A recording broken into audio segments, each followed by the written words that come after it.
Welcome back to my channel, guys. This is Ayush, and in today's video I am going to tell you everything about read aloud, like what is a read aloud and how do you get the marks in the reading section from the read alouds.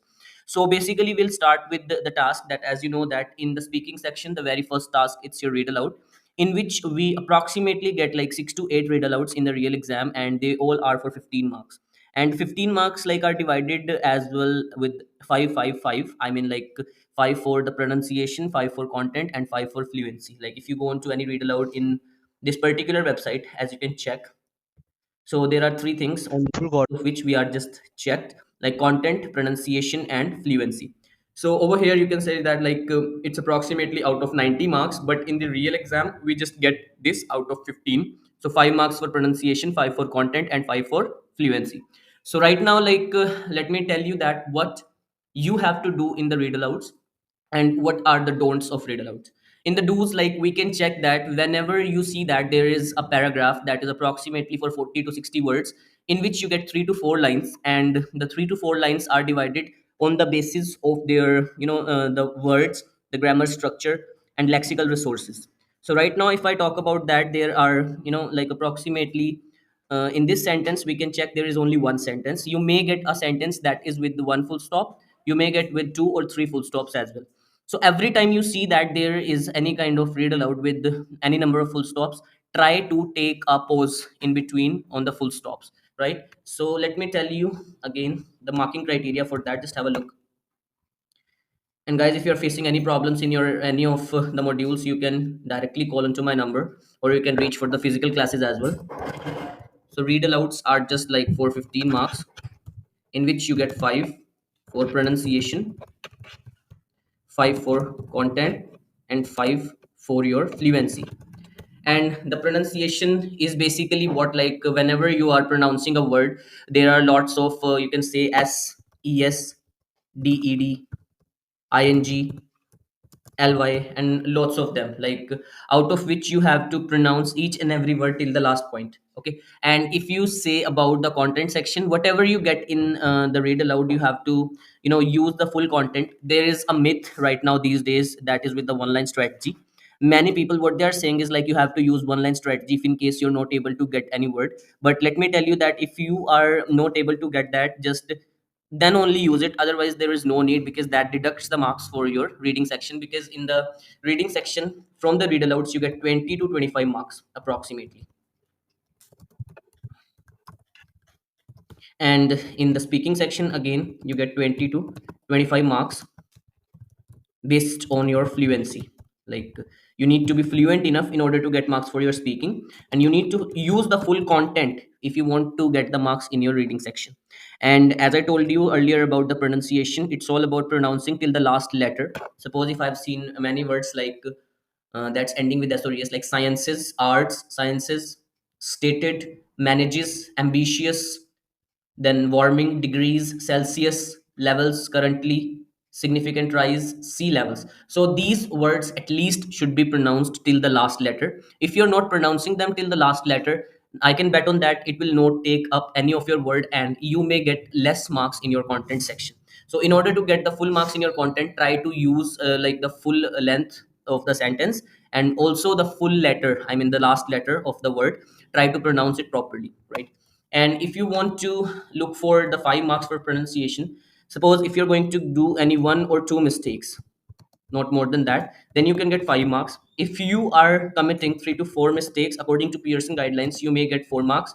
And as long as you're going with your mistakes, suppose these are 5 to 7 in number, then you may get 3 marks in your content. Then if you are committing more than 7 mistakes, then you can get as less as 0 marks in your pronunciation, and same goes for your content. And the main thing in your speaking section is your pronunciation, because in the case of pronunciation you get everything from your content, and in the content section you get everything from your pronunciation. So make sure that you are going to pronounce each and every word properly until the last letter again, so that you can get marks in your content section. But somehow if you are stuck in between your fluency and you're not able to speak it, you can skip one or two words. Yes, guys, you can skip one or two words if you are not able to pronounce them properly. But I will not recommend it, first of all. But anyhow, if you don't get it, you can skip it. After that, if you want to take care of the fluency, there are three things in fluency that we need to take care of. And what are they? This is your, first of all, the pitching. Means you have to take care of your pitch, where you are taking pauses and where you are raising your tone and where you are lowering your tone. The second one that you can get, it's in your, you can say, the phrases. And phrases are what? These are the combination of two or more words, just like, let me read that for you. Like Paul Goddard, an assistant research scientist in the Department of Earth and Atmospheric Sciences at the College of Arts and Sciences at Indiana University. Like you have to take the words in phrases. Like when we combine two or three words, it becomes a phrase. And when we combine two or three phrases, it becomes a sentence. So right now we are just going to focus on the phrases, and the phrases are just the combination of words. And the last thing that you need to focus on, it's your stress. That covers your entire pronunciation content and the fluency part as well. Like the stress, whenever you are going to take stress on one or two words in between any line, suppose if you get this one, assistant research scientist department, earth atmospheric sciences college arts, you can never pronounce like that. Told got it, an assistant research scientist in the department. Never pronounce like that. Never be just like a robot. Just try to be like a human being, and always try to take a pause on the full stop. Suppose if there is no full stop in between, and right now if you want to pronounce them in one breath only, that I have already mentioned in one of my videos, you can check it out, that one breath technique, or in other words, the one line strategy. In that case, what you have to do is just try to take a breath till the last full stop, and wherever the full stop comes, and after that again pronounce that word or the sentence properly. But still, if you don't get any kind of full stop in between, what you can use is, you can use the commas in order to pronounce them properly, just like the way I'm doing right now. Just have a look and listen carefully. Paul Goddard, an assistant research scientist in the Department of Earth and Atmospheric Sciences at the College of Arts and Sciences at Indiana University, has stated that even if the world manages to achieve the ambitious goal of limiting global warming to 1.5 degrees Celsius above pre industrial levels, which we are currently not on track to do so, there will still be a significant rise in sea levels. So, this is one of the kind of single full stop in which you don't get any full stop in between. You can use the commas to pronounce. Otherwise, I would suggest you to use your entire line till the full stop comes. As you can see, like there is a full stop on colonization. So whenever you get 35 seconds, as you know that, like you get 35 to 40 seconds to read your sentence, and 40 seconds approximately to speak. And one more thing that I would like to suggest you is to use your reading time for speaking as well. Do not just be like a dumb. Try to speak each and every word in the microphone, so that you can practice, and whenever you are speaking it in the real time, obviously you will not be hampered. You'll not get stuck in between the words, right? So let me take my words. Like, a new analysis of lice genetic diversity suggests that lice came to the Americas twice, once during the first wave of human migration across the Bering Strait and again during European colonization. Marina Escunes, currently at the USDA IRS, and colleagues report these findings in a new study published November 8 in the open access journal PLOS One. So as soon as you're done with the sentence, try to immediately click on the next button in your exam. Do not just wait over there, because that may hamper your fluency score. So I hope like you have got up till now. One more thing that I would like to tell you is that there are some kind of abbreviations that we get, just like USDAARSPLOS1. If you are able to pronounce like PLOS one, you can do that. Otherwise, you can just pronounce them separately, like USDAARS. So that will be good. And if in case you get any numbers in between, just try to pronounce them just like the way they are. Let me explain you how you should do that.